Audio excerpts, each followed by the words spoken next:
Fala aí pessoal, beleza? Então nessa última videoaula aqui da parte de mecânica, da aula de mecânica, né?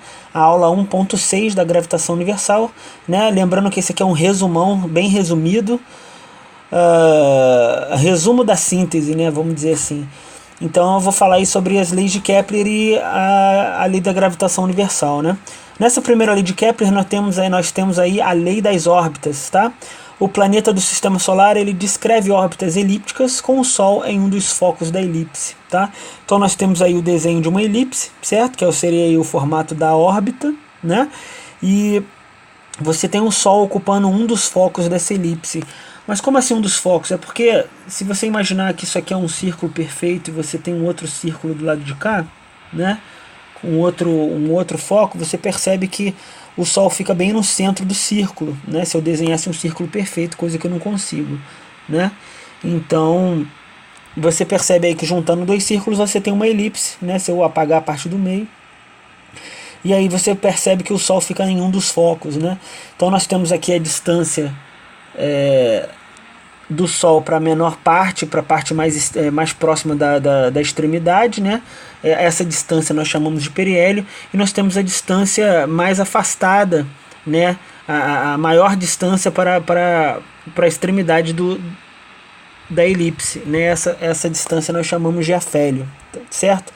Então ó, é fácil de você decorar: periélio perto do Sol, afélio afastado do Sol, ok? Claro que, embora a gente desenhe a elipse nesse formato, né, com uma elipse bem achatada, né, o que a gente chama de excentricidade, embora eu tenha desenhado uma elipse com uma excentricidade bem acentuada, certo? Na realidade, as elipses, as órbitas, elas são mais próximas de um círculo, tá? Só que como ela possui um leve achatamento, nós chamamos de elipse, não de círculo, beleza? Então a excentricidade ela vai de 0 a 1, quanto mais próximo de 0, mais circular é a órbita, né? Nesse caso aqui do desenho ele está mais próximo de 1, só que na realidade ele é mais próximo do 0, ok? Beleza? Então tá aí a primeira lei de Kepler, lei das órbitas. Show? Afélio e periélio. Beleza. A segunda lei de Kepler é a lei das áreas. Talvez é que seja um pouquinho mais complicadinho de você compreender, tá? O que acontece? Nesse desenho a gente consegue ver o seguinte, ó. Eu desenhei aí 3 áreas, né? E aí, ó, o segmento de reta que une o planeta ao Sol varre áreas iguais em intervalos de tempos iguais, tá certo? Então eu vou ter aqui a área 1, a área 2 e a área 3. Todas elas serão iguais, desde que você tenha uma varredura com o mesmo intervalo de tempo, tá? A consequência disso é que no periélio a velocidade de translação do planeta é maior do que no afélio, né? Então você pode perceber aqui que você tem uma distância percorrida aqui na área 1, uma distância percorrida na área 2 e uma distância bem maior percorrida aqui, ó, na área 3, né? Você pode falar que nós temos um arco bem maior aí nessa elipse na área 3, certo? Para que o planeta Terra ele varra uma área maior na área 3, a consequência é que, como ele está passando aqui pelo periélio, né, a velocidade dele de translação aumenta. Então ele tem uma velocidade maior. Todos os planetas, de modo geral, né? Os planetas eles têm uma velocidade maior quando eles passam no periélio, e essa velocidade ela diminui quando ela passa no afélio. Entretanto, quando você calcula a área varrida por um mesmo intervalo de tempo, as áreas são iguais, tá certo? As órbitas dos planetas não são muito excêntricas, né? Então a velocidade de translação ela não vai ser tão grande assim, mas você tem um aumento de velocidade sim no periélio em relação ao afélio, tá? Show? Essa é a lei de Kepler, lei das áreas, tá? O planeta ele vai varrer áreas iguais em intervalos de tempos iguais. Show? Então você tem velocidades diferentes no periélio e no afélio. A velocidade é maior no periélio do que no afélio, beleza? A terceira lei é a lei dos períodos, certo? Então, ó, o enunciado diz o seguinte, na lei dos períodos: o quadrado do período de translação do planeta é proporcional ao cubo do raio médio de sua órbita ou semi-eixo maior. Traduzindo isso em miúdos, isso quer dizer o seguinte: quanto maior for a órbita do planeta, mais tempo ele vai levar para dar uma volta completa, certo? Isso é até intuitivo se você parar para imaginar. Observe esse desenho que eu fiz aqui, ó.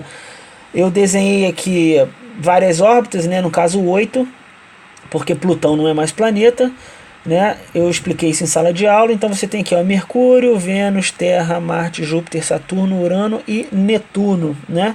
Então nessa última órbita aqui, ó, essa órbita vermelha, a órbita de Netuno, você percebe que ela possui um raio bem maior do que a órbita de Mercúrio, certo? Quem você acha que dá a volta mais rápida no Sol? Quem dá uma volta de translação mais rápida no Sol? É o Mercúrio, né? Porque a sua trajetória é bem mais curta, ok? Então basicamente a lei dos períodos diz isso daí, tá? O que viria a ser o período? É o tempo que o planeta leva para dar uma volta completa. Nós, humildemente aqui no planeta Terra, chamamos isso de ano, né? Então o período do planeta Terra, por exemplo, é de um ano, né? Ou 365 dias, certo? É o tempo que o planeta leva para dar uma volta completa em torno do Sol, beleza? Show? Então, para a gente calcular esses períodos em função do raio da órbita, ó, nós temos essa equação, tá? Onde a gente compara sempre dois períodos. É um período, um raio de órbita, um outro período, um outro raio de órbita. Ok? Beleza, pessoal?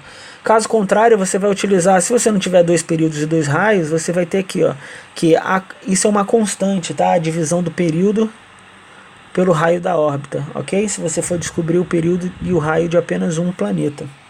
Show? Beleza, pessoal? Então, por último, ó, lei da gravitação universal, também conhecida como lei da gravitação de Newton, tá? Ela explica a dinâmica das leis de Kepler, certo? É a famosa equação da lei das forças de atração, né? Não sei se você já ouviu falar, ela diz o seguinte, ó: a força de atração entre dois corpos ela vai ser inversamente proporcional ao quadrado da distância entre eles, né? Então você tem aqui, ó, a força gravitacional, você tem aqui a constante universal da gravitação, né? Você tem aqui o produto de duas massas, de dois corpos, né? Dividido pelo quadrado da distância. Basicamente o que essa equação prova é o seguinte, que quanto mais próximo um planeta estiver do outro, maior será a força de atração, beleza? Eu expliquei em sala de aula que devido a essa constante gravitacional ter um valor muito pequeno, que é esse caso aqui do 10 elevado a menos 11, né? É que os corpos de massa pequena, embora elas possuam uma força gravitacional, né, um campo gravitacional, você não consegue sentir essa força de atração entre os corpos, né? Porque o valor é muito pequeno, certo? Então tu pega 1 quilo de arroz e 1 quilo de feijão, embora esses dois corpos possuam um campo gravitacional, você não sente essa força de atração entre eles, porque a massa é muito pequena. Tu repara aqui na multiplicação, ó, que você vai multiplicar números pequenos com uma constante muito pequena, então você ainda vai dividir, né? Então você vai ter uma força gravitacional muito pequena. Agora, quando tu pega a massa do Sol, massa de um planeta, que são números astronômicos gigantescos, né? Você multiplica aqui por essa constante gravitacional, acaba que você adquire um valor razoável de força gravitacional. Beleza? Tranquilo, pessoal? Perguntas, dúvidas, curiosidades, horóscopo? Então, se tiver alguma dúvida, deixa aí nos seus comentários. Não deixe de curtir o vídeo, não deixe de se inscrever no canal e ativar o sininho para receber as novidades, tá? Na sequência eu vou fazer aí as aulas. Sobre eletricidade e energia, que é o segundo tópico que mais cai nas provas do Enem, beleza? Com 29%. Tá show? Então valeu, pessoal. Muito obrigado pela atenção, obrigado pela paciência e tchau!